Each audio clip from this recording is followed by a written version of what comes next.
You're listening to HTO Football. I'm Andrew Timbrell, and for this week's episode, we spoke to Tom Perez of Football Beyond Borders.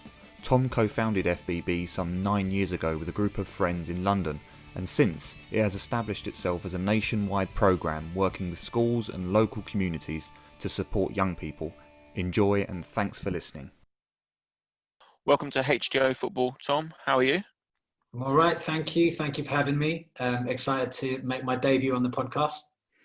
Not at all, not at all. Well, it's nice to say debut, which means you'll be, sort of regular appearance, sort of 100 appearances. There'll be, we can do a T-shirt or something, or a shirt with your 100 yeah, cap. Yeah. The Ryan Giggs of HTO. Yeah. There for many years. How are you finding everything the last few weeks, both personally and professionally, I guess? Yeah, strange. I mean, very weird times to be alive. I've had so many ups and downs throughout this whole kind of lockdown process, and I guess now things are easing up, but it still feels almost so more uncertain, because you're having every single kind of decision you have to make feels like you have to do a risk assessment, before you even step out to meet friends or anything like that. It's complicated. So I think that's been tricky, and I think from the point of view of the work we do at FBB, working with young people has become just very, very different from what we're used to. We're so used to, as youth workers, we're so used to actually being in direct contact with young people, and as football coaches as well. And myself, my kind of role at FBB in the last year or so, even though I'm a co-founder and I've been heavily involved on the comm side of things, I've been doing a lot more one-to-one therapeutic support for young people. So for that to suddenly change and all be conducted via video conferencing is a very, very strange thing. But I'm proud of the way we've reacted as an organisation, and on a personal level, I found it difficult, but I'm happy to have found a kind of love for being out in nature a bit more, and doing more exercise. Running, which is something that I would have told you I'd never ever do, is something that suddenly I've actually become almost hooked on. I need to get my runs in every week now, because otherwise I just feel myself stuck in the house and not enjoying it. Well, we can see where the FBB challenge came from then. It's basically that brainchild, wasn't it? But before we jump onto that, it would be really interesting to know a little bit about your background in football, and sort of where did that love affair with the game begin, and then ultimately how that sort of transpired into work with FBB. And if you could, when you talk about FBB, give a little bit of background for the listeners who maybe aren't as familiar with the organisation. Yeah, so I'll start where it all began. And actually happen to be wearing a shirt that's quite representative of it today. I'm wearing my Zimbabwe football shirt, which is the country where I was born. So I was born there and lived there till I was 14, born and bred. My parents are actually Spanish, so it's a long story how they got there, but basically they were Catholic missionaries, and actually they met, fell in love, left the church, and decided to become teachers. So kind of teaching and education is a big thing in my life, and always has been. But yeah, growing up in Africa, there's just, Zimbabwe is one of many countries in Africa where the passion for football is just unbelievable, where people will find a way of playing football with anything and in any space, in any situation. I mean, I remember growing up as a kid at school, and if we didn't have a football, it was a tennis ball. And if we didn't have a tennis ball, somebody would find a way of getting some plastic bags together, wrapping them together with string, wrapping them together with something else, and creating a sphere that would be good enough and hopefully soft enough to kick around and to play, whether it was on a pitch that was completely covered in dust, or some bare grass or whatever. We would find a way of playing football. So I think my passion definitely started there, and it was a huge part actually when I moved to England when I was 14. Football was the thing that allowed me to adapt to English society. It's probably the reason why I have an English accent now, because I didn't sound like this when I first came from Zimbabwe, that's for sure. I sounded a bit more, Zimbabwean. But when I got here, football was the thing and the bridge that connected me to English culture. Obviously in Zimbabwe, the Premier League is massively followed. So I kind of grew up. And in Zimbabwe, just to let you know, you can support more than one English Premier League team. So I grew up. Obviously, you're not allowed to do now. No, definitely not. I had to make the choice when I came here. I It's was a very told English tradition. Yeah. Pick a team and stick with it, even if you're 3 years old. So growing up, I supported Aston Villa and Chelsea, which is a random combination of two teams. But Aston Villa during the days of Dwight York and then Lee Hendry and then Dion Dublin. I remember when he signed from Tottenham, that was like a really exciting moment of my life. And then, when I came to London, obviously the kind of Chelsea generation I used to watch was like Zola, Good Johnson a bit later on, but Zola and Torre Andre Flo, Hasselbank. Yeah. So when I came to London, obviously I moved to London, then the choice was simple. Even though I was living in North London, so it wasn't that simple. It had to be Chelsea, having watched them for so long beforehand.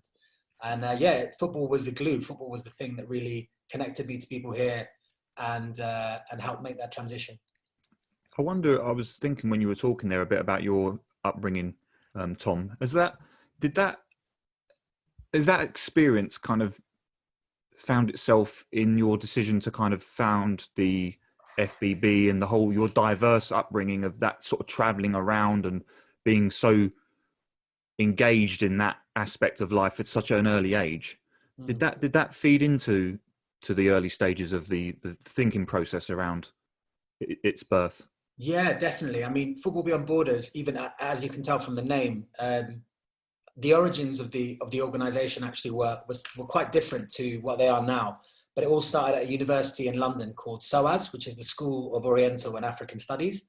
So I was there doing my master's back in 2009. I think it was 2009 to 2010 season. And so I was there. Yeah, obviously the first thing I looked at when I wanted to do African studies, I wanted to specialize in African studies and kind of connect back to my roots. Having done a degree in politics at undergrad, I wanted to kind of specialize or at least focus back on kind of African history and African politics. And I wanted to understand where I'd come from a bit more. So it was amazing to go to SOAS, and that's a very, very diverse university. There's people from all over the world. So I met my co-founders there, Jasper and Jack. But also a variety of amazing individuals who were playing football for the SOAS football team at the time. And at the time, the SOAS football team had a society called Football Beyond Borders. And that had been set up to take the SOAS football team to different parts of the world so that the players on the team could actually do kind of cultural exchanges with young people in other countries and get to know people in other countries much better. Because obviously, what we hear, as a young person, what you hear about the world in the news is often a lot of negative stuff and, a lot of stereotypes, especially about some of the places we went to. So we wanted to kind of see things for ourselves. And every year, the students would fundraise, as well as playing football, would fundraise to save up enough money to do a youth cultural exchange in another country, or more than one country at a time. So that was definitely a massive formative experience for all of us, both in the experience of actually going to different places, meeting people from outside our own classes, genders, and religions, and also the whole element of coming together as a team, working really hard and fundraising for something, which as a charity we've had to do over and over again to get to where we are, and to kind of grow and sustain the work that we're now doing with young people. And if you could then, if you give a flavour of what that sort of the current FBB looks like, I appreciate that the current climate is more difficult, but actually sort of where you've grown to and actually the influence that you're now able to have. Yeah, so it evolved very quickly from being a student society when we realised as we left university that we didn't want to lose, one, the bonds that we had, and two, the work that we were doing. We realized that actually we were the beneficiaries as young people then. We were benefiting so much from that. So we wanted to set something up where we could help young people in London, especially after the London riots, which happened around the same time. In 2011, we saw that loads of youth clubs were being closed. Loads of schools were lacking the funding to do after school clubs for young people. And we saw that football had been so beneficial to us. So essentially we started with just a bag of footballs, going to a school where one of our mates was a teacher, basically, and doing a homework club for an hour after school. And then if they stayed and did their homework, then we'd get an hour of football on top of their normal weekly kind of stuff, PE and so on, there was always a desire. You know what young people are like, they always want to play more football. And at the time it was just boys. Now we work with girls as well. But that simple model has evolved hugely since then. But the kind of basic idea of having an hour of kind of classroom-based activities, now we do really exciting projects rather than just sit down and do some homework and we'll support you with that. And now we have really fantastic practitioners who are trained at setting up creative projects of all sorts, different kinds. And then they still get an hour of football after that, but again, with a lot more kind of focused around social and emotional well-being, focused around skills like teamwork, resilience, and leadership, and how also we draw a connection between what happens on the football pitch and applying those kind of transferable skills to the classroom, but also to life at home and life in general.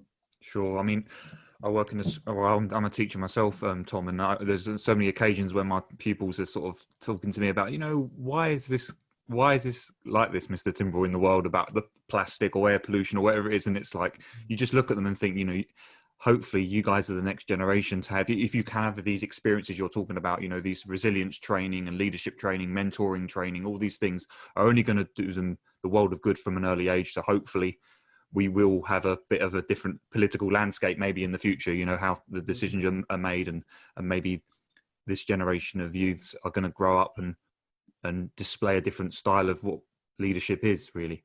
Exactly. And I think with football at the moment, shining a light on certain aspects with Marcus Rashford's decision about the free school meals, Raheem Sterling's doing wonderful things. I think footballers are also doing wonderful things, aren't they, to steer positive change? Because often you feel like they're probably, in the media, they're slightly tarnished footballers' images. I think maybe it's improving, I don't know. But what do you think about that in terms of footballers' mental well-being as well, which is a huge thing at the moment, isn't it? I know Prince William was doing his work, wasn't he, with his foundation as well, with footballers. Obviously, you work with young children, but what are your comments really on that in terms of a footballer in the modern age and their whole well-being, the pressure? Absolutely. I think there's two really interesting things from what you say is the power that footballers have to be role models. And I think often it's tricky because, people say footballers should always be role models. And actually I feel like they should have a choice. If they don't want to be a role model and they don't have the skills for that, then we shouldn't kind of hold them up to that really high standard all the time. But the potential that they have is there and it's huge. And we've really seen that, like you said, with Marcus Rashford, with Raheem Sterling, with Ben Mee the other day, the way he came out and was kind of talking about, the importance of this Black Lives Matter movement and saying, look, it's not that other people's lives don't matter. It's that this is what we're focusing on at the moment because it's a really, really important cause. And so footballers do have this power.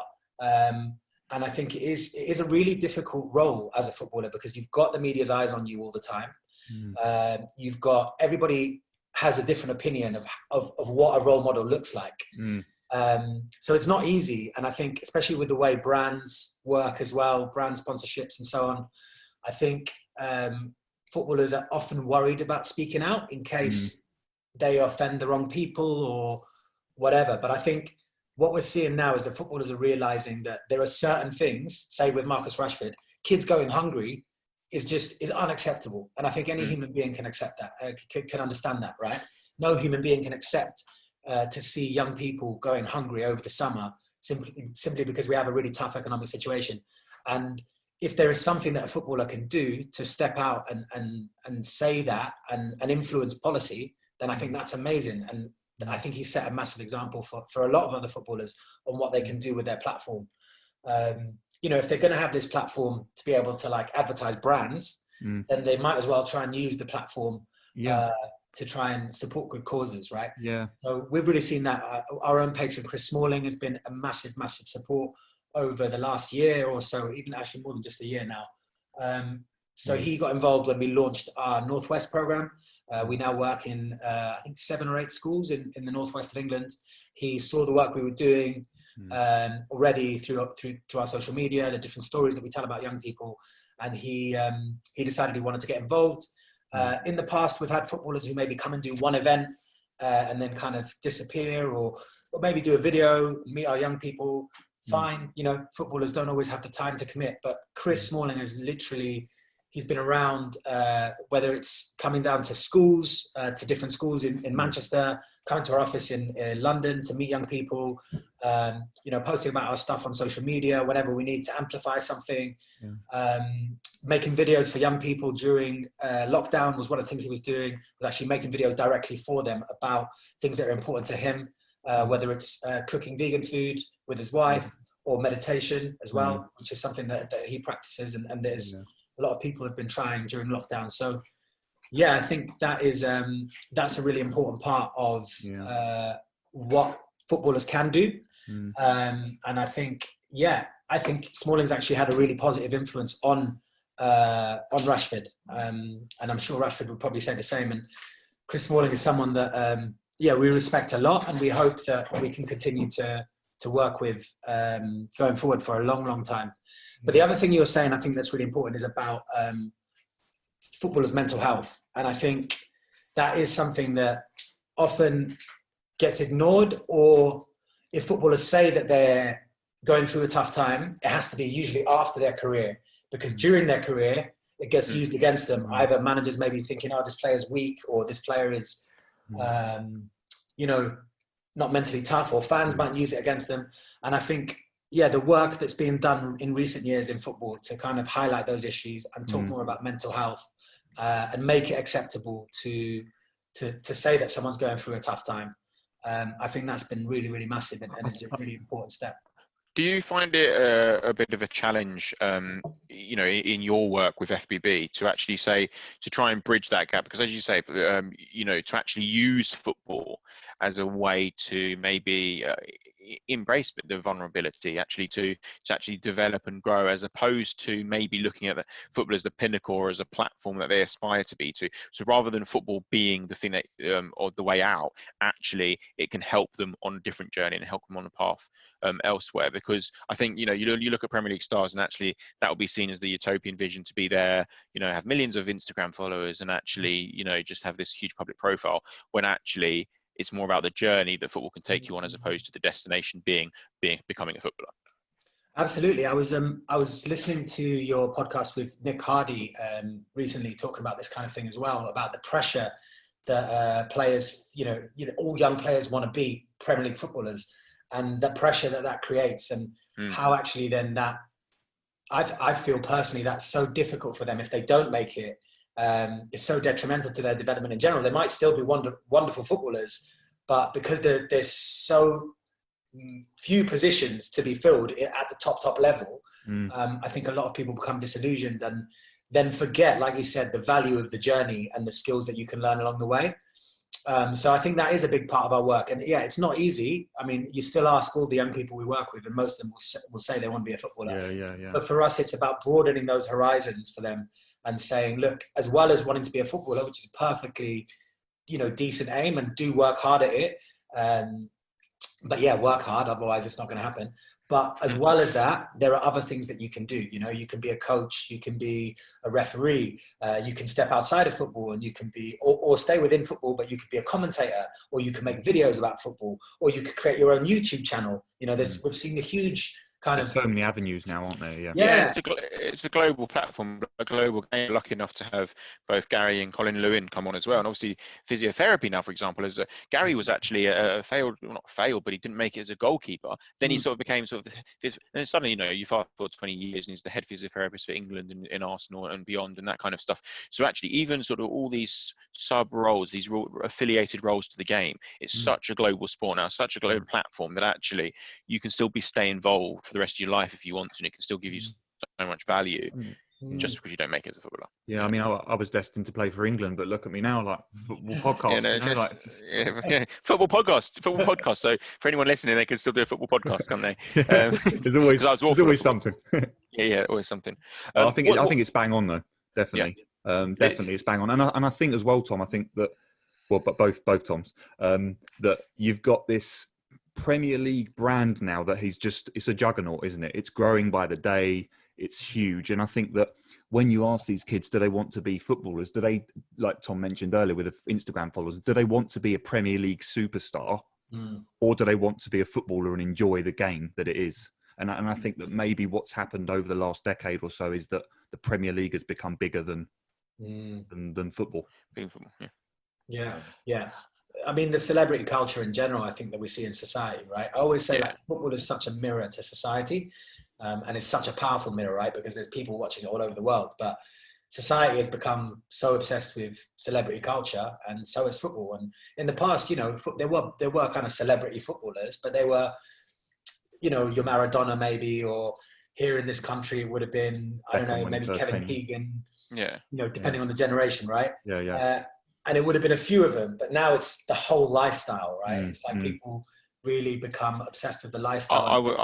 I was shocked at the news that it was news that Kieran Tierney was carrying a Tesco bag, you know, after the Arsenal, and like loads of people were talking about why is that even? Yeah, why is that even news? The fact that he was just carrying a carry. I use a carry bag to carry loads of things. Jimmy, it's a helpful bag, you know. Yeah, that was news that he was a normal man who uses bag to carry things. It was astonishing, really. I'm surprised they didn't mention his wage packet probably in there at some point. But they can't win, can they? Because if he's then carrying a £500 bag, just you know, but look at this exorbitant, you know, show of wealth and that kind of thing. Obviously, it's halfway through now, but your FBB Challenge 2020. If you could just give us a little bit, A, about that, but B, about FBB's plans moving forward. We appreciate that the climate is evolving and there's no sort of a crystal ball to know what that looks like in the coming months. But what are the exciting plans at FBB?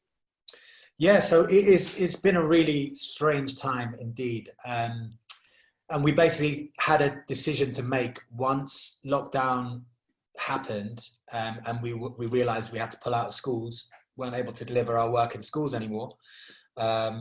It posed a real complex question to us of, you know, do we follow all of our staff and just stop what we're doing completely, and then fingers crossed, hopefully in September we'll start again. But then at the same time, knowing how many at-risk young people we work with, and knowing that they were going to be isolated, probably at home, and that schools might be struggling to get through to them, and you know, struggling to provide enough support for all the young people that the schools work with. So we kind of felt it was our responsibility to continue working as much as we could, in whatever way we could, even if it meant not delivering our normal work. We decided we'd try and set up a virtual school, and so we reacted really quickly with that. We immediately started doing Google sessions for the young people. So kind of the same sessions that we would do in the classroom. We were able to, we still had stuff prepared for that, so we could deliver that via Google Hangout. And as long as we could get the young people onto the Hangout, you know, we could do that. And then as well as that, for the most at-risk young people who we work with, the ones who we knew were going to be really isolated, we could do this one-to-one therapeutic wellbeing work that we've been working on and preparing over the last year. That is still, ideally you would do in person, but still is better than a young person being stuck at home and not having that contact from coaches who they really trust, coaches they care about. And I think that what we provide, obviously schools are really pleased with what we're doing, because what we provide is a kind of like a partnership with schools where obviously schools are focused on young kids getting their work done during this period, which is really important, and we can support that. We can check in with the young people, find out if they're having any problems with their work. We can provide support with that. We can check in on their well-being. We can motivate them. We can give them creative projects to do so that they're not bored of just doing schoolwork at the same time. So that's been really successful over the last couple of months in that transition, I guess.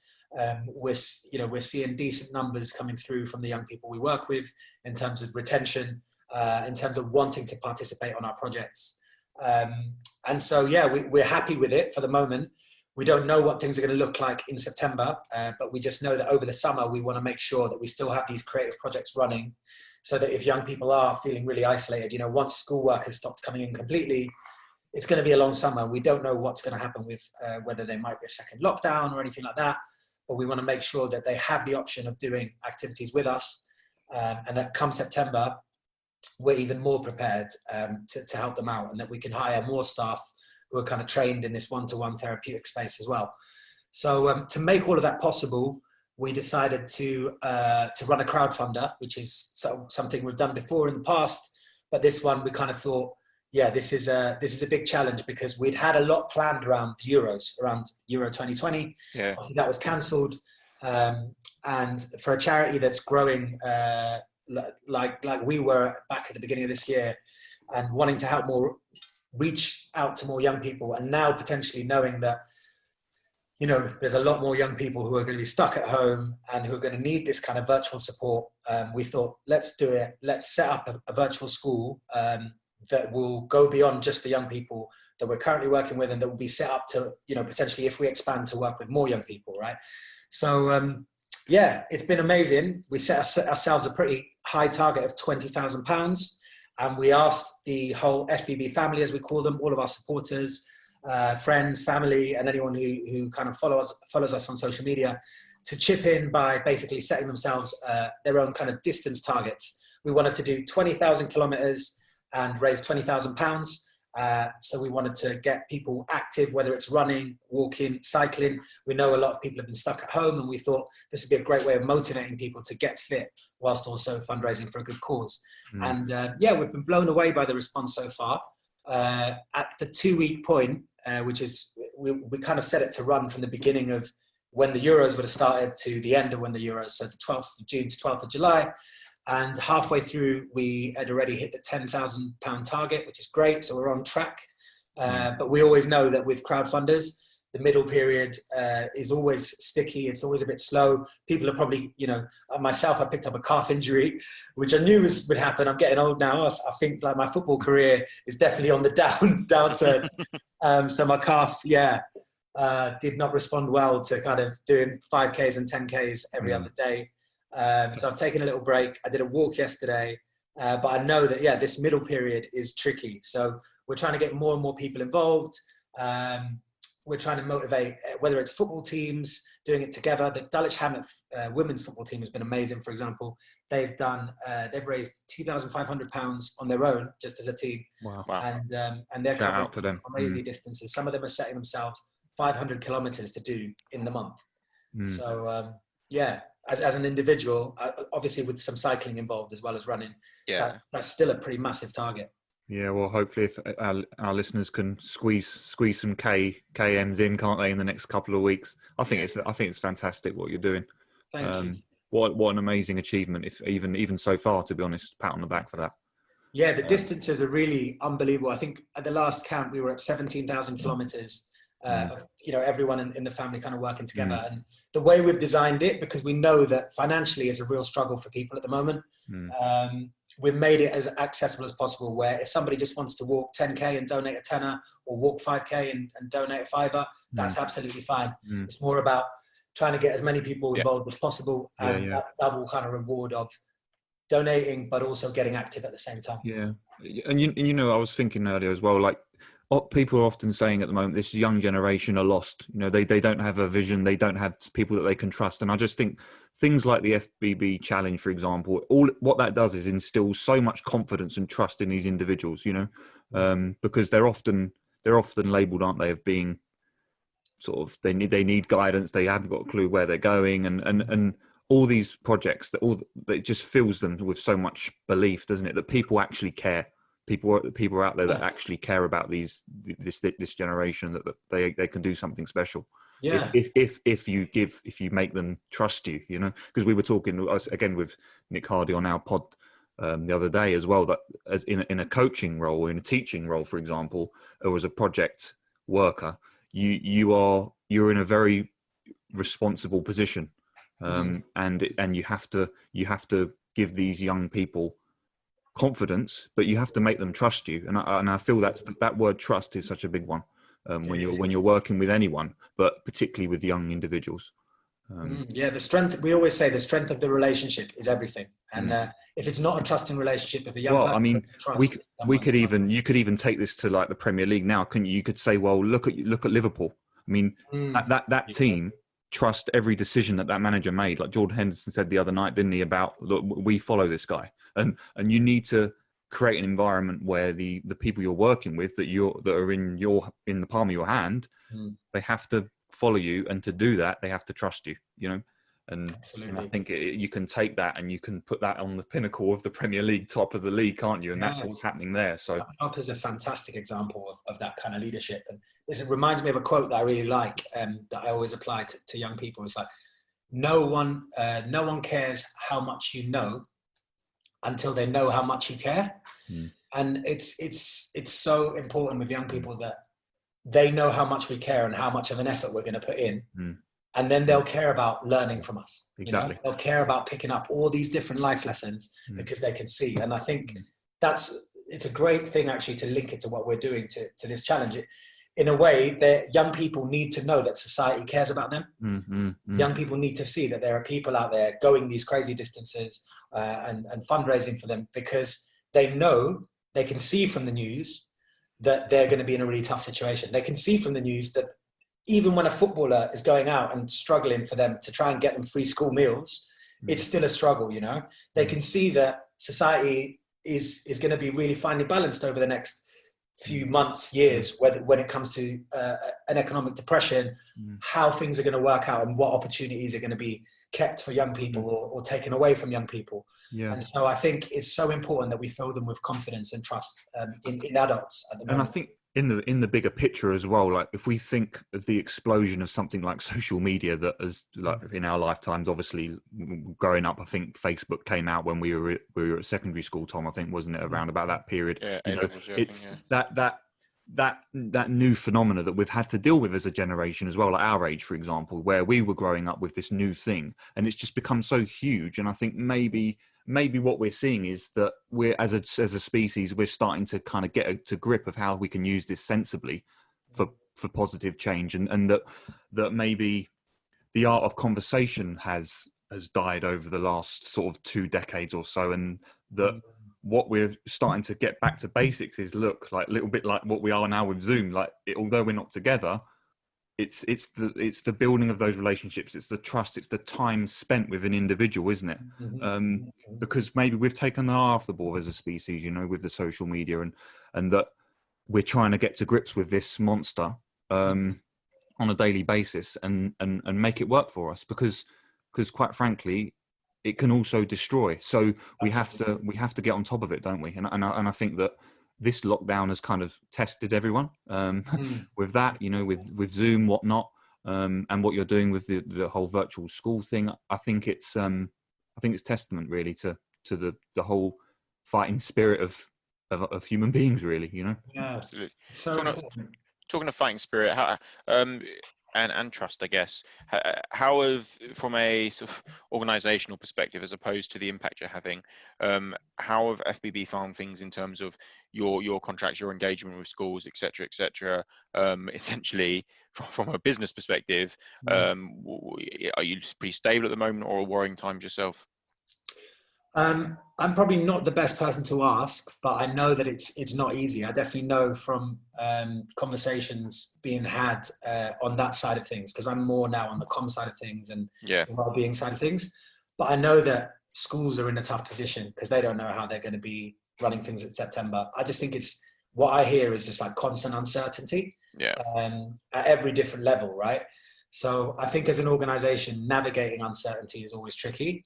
I think we're well prepared for that. We always have been as an organisation. We've been very diligent with making sure that we have enough funds in case things go wrong, because we know that we have a duty of care to young people, and to making sure that even if we have to end a project, that the endings are managed correctly, so that young people, like you said, maintain that trust in adults, so that they don't suddenly think, okay, these adults are just like every other adults. They just disappear when the going gets tough or whatever. I think that's a really, really big part of what we do is making sure that we manage all of these transitions or endings correctly. But I think, we've got good relationships with schools. We've got good relationships with organisations like United Learning, who work across a variety of different schools, both in London and in Manchester. And so that's what we've been trying to do, is try and build really strong relationships with schools. And I'm confident that it will mean that we can keep delivering in a huge amount of schools. I mean, at the moment, I think last year we were delivering in 60 schools, which when you consider that in 2014, when FBB started, we were only in one school. So I'm confident that we'll be able to maintain most of those going forward. No, it's great to hear. I mean, obviously, as Ravenscroft alumni, Andrew and I would obviously we'll make sure that those who write letters of hate, if for whatever reason they let you go, we will say, look, as previous students at your school, we're disgusted that you've let FBB go. No, I'm joking. But it's good stuff. You mean the Totteridge Academy? Well, it's changed now. I still can't call it that. Obviously, being a Ravens, being diehard. It's always Ravenscroft. It's going to be Ravenscroft, till the day you die. It's a great school though. We enjoy working there a lot, and I understand. It's going to be really tough for schools, to be honest, because even trying to think about when you think about the idea of having 30 young people in a classroom, right? It's not going to be possible. No. So how are schools going to manage that? I do not envy whoever has to work that out. And I totally understand head teachers must be in a really tough position at the moment. Absolutely. Talking of tough positions, we are going to move you swiftly to a little challenge that we always give our guests, the Quickfire, the counter challenge. Everyone's got to get one. So I think Andrew's going to fire a few questions at you, quick answers if you can, although sometimes. Okay. Right. Okay. First one up, Tom. Football icon growing up. I'm going to say Gianfranco Zola, just because when I was younger, I considered myself a bit more of a flair player. I loved the Italian footballers at Chelsea, he had everything. And now I'm a centre back, so actually. I don't want to disrupt the quick flow of this, but there's not been. I've killed it already. There's actually not been that many Italian footballers in the Premier League. I always think about that. It's weird. Yeah. But anyway, greatest coach or teacher you've ever had? Greatest coach is my current coach at the Wanderers. Is a team I play for on Saturdays. Joe Poxon, wonderful young coach. He's younger than me. I saw it. Saw he had the talent, and really glad. Nice. We've just won grassroots Football Club of the Year, I think, from the AFA as well, which is pat on the back. Nice one. Messi or Ronaldo? Messi. No argument for me. I just think he's magic. Yeah, we think it's not even a discussion, but anyway.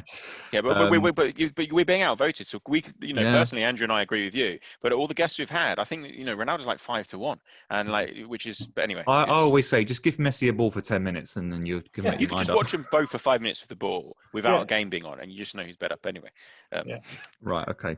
This might not be too hard because obviously Chelsea have had recent successes, but maybe Villa then. Maybe Villa. We'll go with Villa. Your Villa roots. Yeah. This is definitely a pot shot at the moment. Villa to win the Premier League or the Champions League, or England to win the World Cup?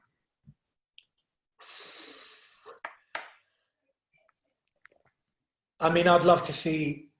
It's tricky though, because there's other. I might want to see Zimbabwe win the World Cup a bit more, but I'd love to see England win the World Cup, just because I think, especially with this generation of players currently, there's such wonderful young players in this team, and I just think it would do a lot for this country in terms of bringing people together around this incredible generation of young players. I think they represent a really diverse, vibrant a generation. What they've done for the game as well, and I hope Southgate has still got an extra 10% to find, because I feel like maybe have we gone as far as we can with Southgate, but I hope not. Fingers crossed. I think he's done a great job. And then we've done a couple of documentaries recently. So one of the ones, your favourite sports film or documentary? I would have to say, and this is a bit of a plug.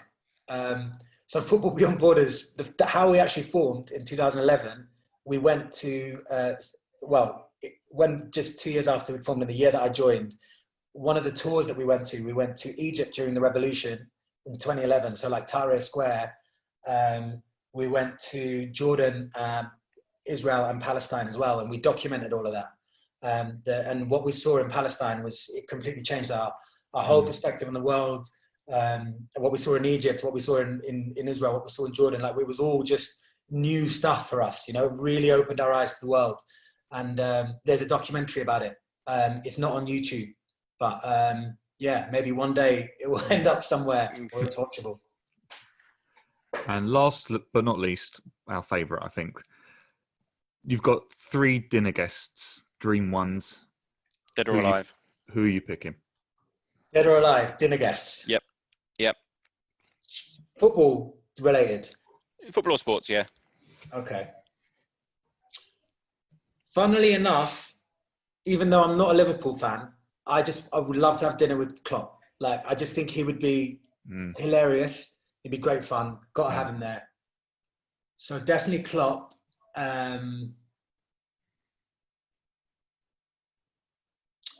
Do you know, Socrates, the Brazilian midfielder?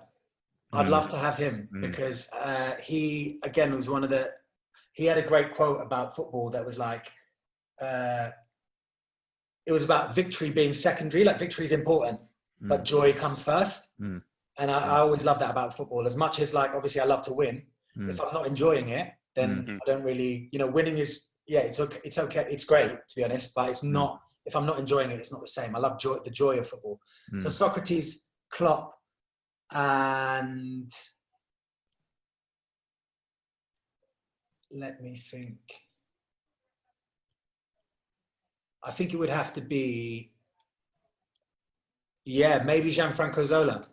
Just because I don't think his chat is great, to be honest. But I just want to, I'd want to shower him in admiration and talk to him about the flicked goal he scored against Norwich from a corner. And countless other moments of brilliance. I think that would, he was a really important part of my childhood. So, definitely. Nice. That's three geniuses in their own right there, I think. Yeah, absolutely. Cool. What we're going to do at the end of after sort of 20 or so episodes is whoever people ask us to come for dinner, we're just going to invite them to one dinner and we'll see how many of them turn up. So imagine we just suddenly have Klopp walking through the door and Gianfranco would be good, wouldn't it? Yeah. Brilliant stuff. Really, really good. Brilliant. Thanks a lot, Tom, for your time. It's been fantastic. Yeah, really appreciate you joining us. It's been fantastic. Thank you, Andrew. It's been really good. No, it's been great to hear more about FBB. So I appreciate it. Cheers. Take care and have a good evening. Yeah, you too. HTO. I think it's fantastic. Thank you very much. No, I appreciate that. Thank you. Take care. Once again, thanks to Tom for that discussion, particularly during a moment where outreach must be a real struggle for the charity. It's fantastic to see them adapting and delivering support for those at risk. You heard there from Tom about the FBB Challenge. To help them reach their 20k target, go beyond and check out their Twitter at FBeyondBorders for all the info you need. Thanks for listening, guys, and take care.